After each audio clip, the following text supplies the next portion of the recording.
Bismillahirrahmanirrahim. Assalamualaikum warahmatullahi wabarakatuh. Alhamdulillahirrahmanirrahim. Segenap puji, sepenuh rasa syukur sudah selayaknya dan sepantasnya. Marilah kita hantarkan, kita panjatkan kepada Zat Ilahi Robbi, yang mana atas perkenannya, atas kasih sayangnya, sehingga sampai saat ini kita masih diberikan berbagai macam kenikmatan yang tidak akan pernah kita bisa hitung jumlahnya. Di antaranya nikmat iman, Islam, serta kesehatan.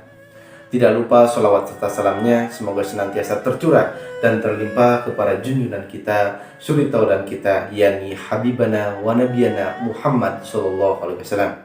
Tidak lupa kepada keluarganya, para sahabatnya, para tabiin tabiatnya, dan insya Allah sampai kepada kita yang selalu istiqomah untuk mengikuti jejak langkahnya. Dan Alhamdulillah, pada kesempatan kali ini saya insya Allah akan mencoba memaparkan garis besar dari materi tentang Ma'rifatul Insan atau mengenal manusia, bab hakikoh ibadah. Hakikoh ibadah itu sendiri artinya adalah hakikat ibadah. Karena seperti sudah kita tahu bersama bahwa manusia diciptakan ke alam dunia ini memiliki maksud dan tujuan, tidak seperti makhluk Allah yang lainnya yang diciptakan ke muka bumi. Sebagaimana Allah berfirman dalam Qur'annya yang berbunyi, A'udzubillahi minasyaitonirrajim. Bismillahirrahmanirrahim. Wa ma khalaqtul jinna wal insa illa liya'budun. Yang artinya, tidak semata-mata aku menciptakan jin dan manusia kecuali untuk beribadah kepadaku.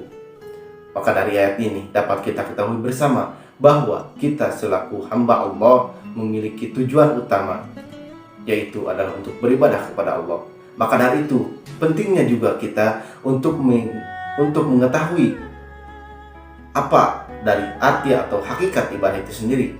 Hakikat ibadah yang pertama adalah sebagai bentuk rasa syukur kita kepada Allah atas setiap kenikmatan yang telah Allah berikan kepada kita selaku hambanya. Sebagaimana Allah berfirman dalam Quran Surat Ar-Rahman, Allah mengingatkan, yang selalu diulang-ulang, yang berbunyi Bismillahirrahmanirrahim, Fabi'ayyi ala'i rabbikuma tukadziban, yang artinya, maka nikmat Tuhanmu yang manakah yang kamu dustakan.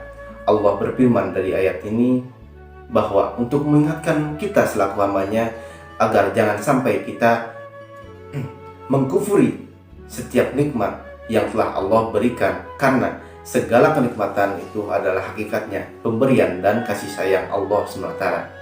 Lalu hakikat yang kedua adalah sebagai bentuk atau rasa kita menghinakan diri di hadapan Allah SWT.